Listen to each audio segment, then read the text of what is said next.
Salut tout le monde.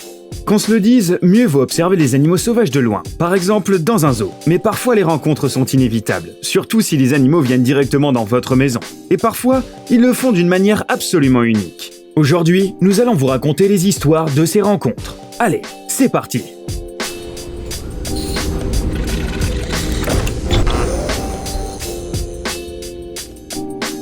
Un ours sur l'arbre. Notre première histoire du jour se déroule au Colorado. Si vous nourrissez des oiseaux devant vos fenêtres, alors vous êtes certainement habitué à y voir régulièrement le même genre d'oiseau. Parfois, vous apercevrez peut-être une espèce rare, ou même un écureuil, mais certainement pas l'invité qu'a aperçu Scott Bixby. On n'est pas soi-même quand on a faim.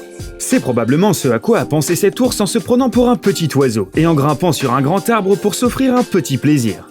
Vous devez le reconnaître, voir un ours au réveil vous réveillerait plus vite qu'un café. No.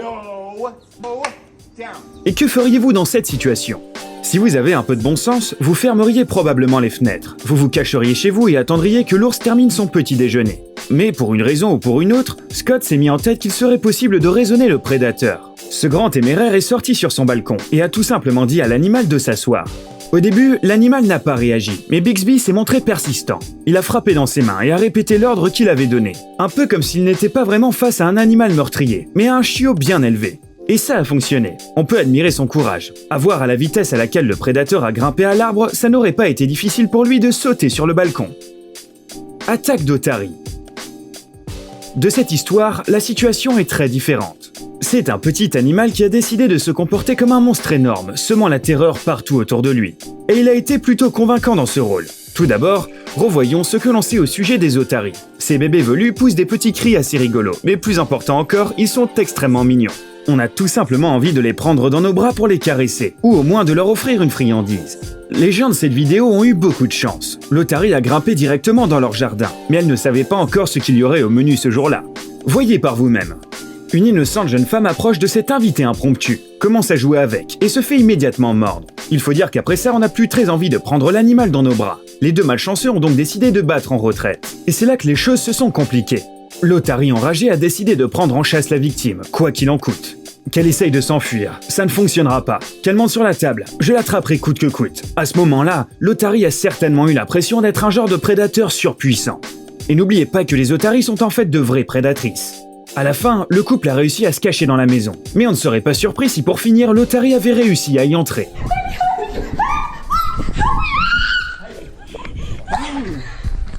Oh my god! Un python sous le porche. Les Australiens ne s'enfuient jamais devant un petit animal hargneux. Les gens de ce continent n'ont pas peur facilement. Comment prendre une otarie au sérieux lorsque l'endroit où vous habitez grouille de crocodiles, d'énormes centipèdes et d'araignées ? Même dans ce pays, il y a des rencontres avec des animaux qui peuvent mettre ses habitants en état de choc. C'est ce qui s'est passé lors d'un incident à Oxenford dans la banlieue de la ville de Gold Coast. Au lieu d'y trouver son journal, c'est un serpent géant long de 5 mètres que cette femme a aperçu sous son porche. Les experts reconnaîtront directement ce serpent. Il s'agit d'un python birman, une espèce calme et non agressive. Mais même si la maîtresse des lieux avait su ça, il est certain que ça ne l'aurait pas beaucoup rassuré. La femme a appelé un professionnel pour attraper le serpent, qui a eu beaucoup de mal à soulever le reptile. Son poids atteignait les 80 kilos.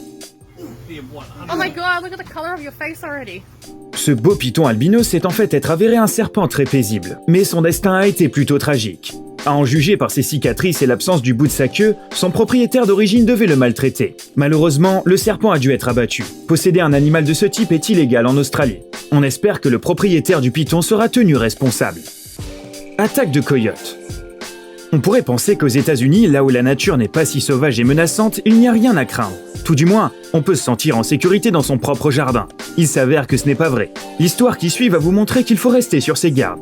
Christine Rzibilski, 5 ans, était sur le point de monter sur la balançoire devant sa maison de Villa Park, lorsque soudain, un coyote est apparu dans son jardin.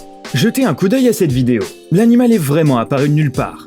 Les coyotes ne sont pas considérés comme dangereux car ils attaquent rarement les êtres humains. Mais apparemment, cet animal était de mauvaise humeur. En plus, la fillette a commis l'erreur de se mettre à courir. Le prédateur a immédiatement commencé à poursuivre l'enfant. Heureusement, personne n'a été blessé. L'animal n'a pas attaqué la petite, même s'il était très proche de la rattraper. Si vous voulez protéger votre maison des coyotes, prenez tout simplement un chat. À Los Angeles, un coyote a décidé d'entrer dans un jardin, mais ne savait pas qu'il s'y trouvait un chat féroce. Regardez un peu comment ce courageux gardien a repoussé la bête. On frissonne rien que de penser à ce qui aurait pu arriver au coyote si le chat l'avait attrapé. le gang des dindes. Il y a tout un quartier du New Jersey où la situation est hors de contrôle. À Holiday City, ni le shérif ni le maire n'ont plus aucune autorité. Les gens de la ville évitent cette zone. Les habitants ont peur de sortir dans les rues. Le pouvoir a été pris par un gang féroce qui terrorise les enfants, les adultes et les personnes âgées. Ce gang comprend 40 à 60 animaux. Oui, vous avez bien entendu. Holiday City appartient désormais aux dindes sauvages.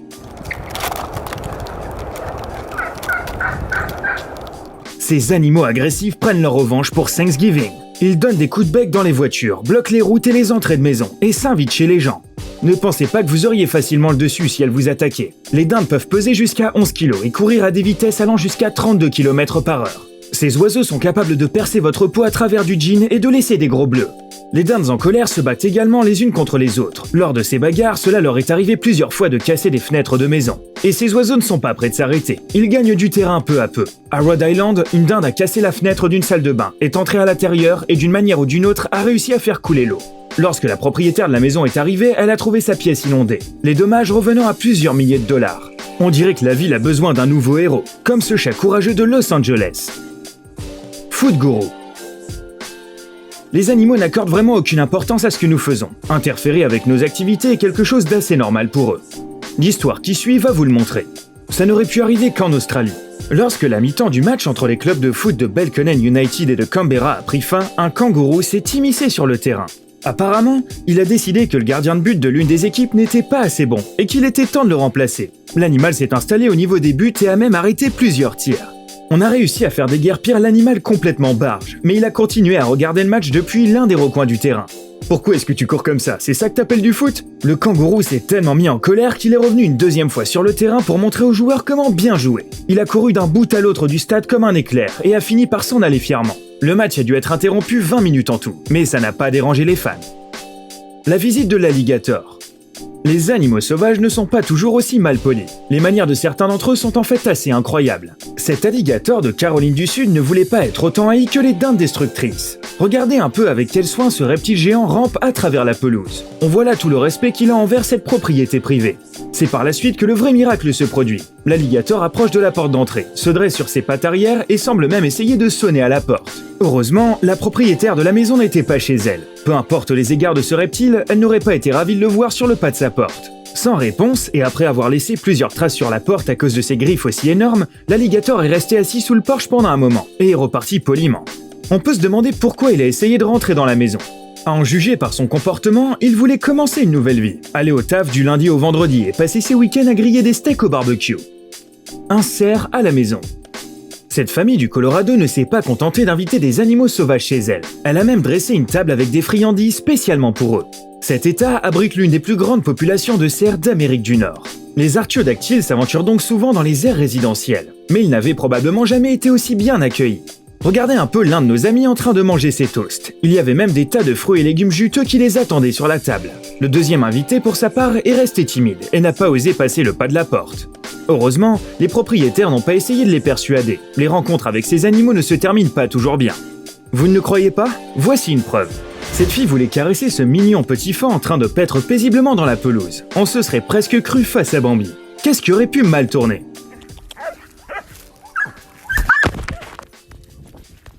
Eh bien, le fan a voulu dire très clairement que les animaux sauvages sont très différents des animaux domestiques. Donc, si vous prévoyez de prendre un cerf comme animal de compagnie et de le déguiser pour Noël, essayez plutôt d'abord avec un chien. Les ours casseurs de voitures. Il s'avère que les oiseaux ne sont pas les seuls criminels aux États-Unis. Il y a d'autres gangsters dans le règne animal, même s'ils se spécialisent plutôt dans les voitures. Il faut dire que cette scène se produit dans le Colorado. Les habitants y restent prudents tout le temps. Une nuit, Kate Siegel a choisi de laisser sa voiture à l'extérieur, et elle en a payé le prix fort.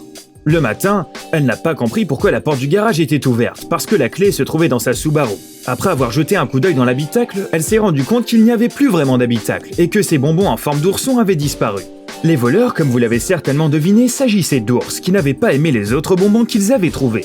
Apparemment, ils se sont sentis insultés par les oursons. Après avoir détruit l'intérieur de la crossover, les voleurs ont marché sur la télécommande de la porte automatique et ont quitté les lieux. Un autre cas similaire s'est produit dans le comté de Jefferson, mais c'est un vrai professionnel qui a fait le coup cette fois-ci. Aucun signe d'effraction. On a juste retrouvé l'habitacle entièrement détruit d'une Subaru une fois de plus. Cette fois-ci, la fripouille n'a même pas quitté la voiture. Il semblerait que les ours de cette région sont de vrais fans de cette marque. Le récidiviste de Los Angeles. Et pour finir, une histoire digne d'un film d'Hollywood. Le voleur, surnommé Boulette de Viande, est apparu dans les collines de Los Angeles au début de l'année 2012. Il était très prudent et ne sortait que la nuit. Il ne volait rien qui ait réellement de la valeur. Il prenait majoritairement des boulettes de viande, des fruits, et allait parfois se baigner dans des piscines. Il pesait 180 kg et avait des pattes qui ressemblaient à celles d'un pigeon. Et oui, encore une fois, il s'agissait d'un ours turbulent.